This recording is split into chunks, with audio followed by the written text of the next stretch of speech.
സാധാരണയായിട്ട് നമ്മളെപ്പോഴും മഞ്ഞ കളറിലുള്ള അവിയലല്ലേ തയ്യാറാക്കാറ്. എന്നാൽ ഇപ്രാവശ്യം ഷെഫ് പിള്ളയുടെ സ്പെഷ്യലായിട്ടുള്ള വെള്ള അവിയലൊന്ന് തയ്യാറാക്കി നോക്കിയാലോ. ഈ നമ്മുടെ സാധാരണ ഈ വെജിറ്റബിൾസിൻ്റെ ഒക്കെ ആ ഒരു കളറ് നിലനിർത്തിക്കൊണ്ടിട്ടുള്ള ഒരു സ്പെഷ്യലായിട്ടുള്ള അവിയലാണ് കേട്ടോ ഇത്. അതിനായിട്ട് നമ്മൾ നോർമലായിട്ട് അവിയലിന് എടുക്കുന്ന എല്ലാ കഷ്ണങ്ങളും എടുത്തിട്ടുണ്ട്. അത് ഇതേപോലെ നീളത്തിൽ നുറുക്കിയെടുത്തതിന് ശേഷം ഒരു പാനിൽ ഇട്ട് കൊടുക്കാം. ഇനി അതിലേക്ക് കുറച്ച് കറിവേപ്പില ചേർത്ത് കൊടുക്കുന്നുണ്ട്. ഈ ഒരു അവിയലിൻ്റെ സ്പെഷ്യൽ ടിപ്പ് എന്ന് പറഞ്ഞു കഴിഞ്ഞാൽ തന്നെ ഇതിൻ്റെ കൂടെ കുറച്ച് വെളിച്ചെണ്ണ കൂടി ചേർത്ത് കൊടുക്കും കേട്ടോ. നമ്മൾ ആദ്യം തന്നെ കുക്ക് ചെയ്യുന്ന കൂടെ തന്നെ. അപ്പോൾ ആവശ്യത്തിനുള്ള ഉപ്പും വെളിച്ചെണ്ണയും കൂടി ചേർത്തിട്ട് നന്നായിട്ടൊന്ന് ഇളക്കി യോജിപ്പിച്ച് ഒരു 2 മിനിറ്റ് ഒന്ന് ലോ ഫ്ലെയിമിൽ വിട്ടിട്ട് ഇതൊന്ന് ആദ്യം ഒന്ന് ചൂടാക്കി എടുക്കണം കേട്ടോ. ചൂടാക്കി എടുത്തതിന് ശേഷമാണ് നമ്മളിത് അടച്ച് വെച്ച് വേവിച്ചെടുക്കുന്നത്.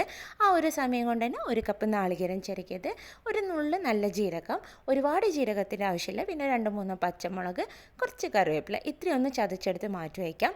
ഇപ്പോൾ ഇതാ കഷ്ണമൊക്കെ ഒന്ന് ചൂടായി വന്നു കഴിഞ്ഞാൽ ഇതിലേക്ക് ഒരു 1/4 ഗ്ലാസ്സിൽ താഴെ മാത്രം വെള്ളം ചേർത്തിട്ട് നന്നായിട്ടൊന്ന് ഇളക്കി കൊടുത്തതിന് ശേഷം അടച്ച് വെച്ചിട്ട് ഒരു 5 മിനിറ്റ് ഒന്ന് കുക്ക് ചെയ്തെടുക്കുക. അപ്പോഴേക്കും കഷ്ണങ്ങളൊക്കെ നന്നായിട്ട് വെന്ത് കിട്ടും കേട്ടോ. അപ്പോൾ അതാ ഒരു 5 മിനിറ്റ് കഴിഞ്ഞിട്ടുണ്ട്. അപ്പോൾ കഷ്ണമൊക്കെ ഏകദേശം വേവായിട്ടുണ്ട്. ഒരു 90% കുക്കായി കഴിഞ്ഞ് കഴിഞ്ഞാൽ തന്നെ ഇതിൽ വെള്ളമൊക്കെ ഒന്ന് വറ്റി വരുന്ന സമയത്ത് തന്നെ നമ്മളിതിലേക്ക് നാളികേരം ചതച്ച് വെച്ചത് ചേർത്ത് കൊടുക്കുന്നുണ്ട്. അത് ചേർത്ത് കൊടുക്കുന്ന രീതി എന്ന് പറഞ്ഞു കഴിഞ്ഞാൽ ഇതങ്ങനെ സെൻറ്ററിലായിട്ടാണ് കേട്ടോ അത് ഇട്ട് കൊടുക്കുന്നത്. ഇട്ട് കൊടുത്തതിന് ശേഷം ഈ കഷ്ണങ്ങളൊക്കെ കൂടി ഒന്ന് കൂട്ടി വെച്ചിട്ട് വീണ്ടും ഒരു 3-4 മിനിറ്റ് അടച്ച് വെച്ചിട്ട് ഇതൊന്ന് കുക്ക് ചെയ്തെടുക്കണം. അതിന് ശേഷമാണ് നമ്മൾ ഈ നാളികേരമൊക്കെ ഒന്ന് മിക്സ് ചെയ്തെടുക്കുക കേട്ടോ. അപ്പോൾ അത് വീണ്ടും ഒന്ന് കുക്ക് ചെയ്യാനായിട്ട് അടച്ചു വെച്ചിട്ടുണ്ട്. അപ്പോൾ ആ കഷ്ണമൊക്കെ നന്നായിട്ട് കുക്കായി വന്നിട്ടുണ്ട്. ഈ ഒരു സമയത്ത് നമുക്ക് ഈ നാളികേരമൊക്കെ ഈ വെജിറ്റബിളൊക്കെ ഒന്ന് മിക്സ് ചെയ്തെടുക്കാം.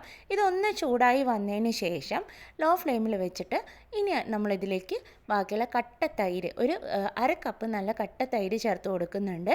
അതിൻ്റെ കൂടെ തന്നെ കുറച്ച് പച്ച വെളിച്ചെണ്ണയും കറിവേപ്പിലയും ചേർത്ത് കൊടുക്കുന്നുണ്ട് കേട്ടോ. ഈ തൈര് ചേർക്കുന്ന സമയത്ത് തന്നെ നമ്മൾ ഫ്ലെയിം ഓഫ് ചെയ്തിട്ട് വേണം ഇത് ചേർത്ത് കൊടുക്കാനായിട്ട്. തൈര് ചേർത്തിട്ട് പിന്നെ ഇത് ചൂടാക്കാനായിട്ട് പാടില്ല. ഇനി ഇതിലേക്ക് ഞാൻ കുറച്ച് കറിവേപ്പിലയും അതേപോലെ തന്നെ പച്ച വെളിച്ചെണ്ണയും, ഇതാണ് ഇതിൻ്റെ മെയിൻ ഒരു സീക്രട്ട് കേട്ടോ. അപ്പോൾ ഇത്രയും ചേർത്ത് കൊടുത്തതിന് ശേഷം നന്നായിട്ട് ഇളക്കി യോജിപ്പിച്ച് കഴിഞ്ഞാൽ നമ്മളെ ഷെഫ് പിള്ളയുടെ വെള്ള അവിയൽ ഇവിടെ റെഡി ആയിട്ടുണ്ട്. എല്ലാവരും ഒന്ന് ട്രൈ ചെയ്ത് നോക്കൂ, തീർച്ചയായിട്ടും ഇഷ്ടപ്പെടും.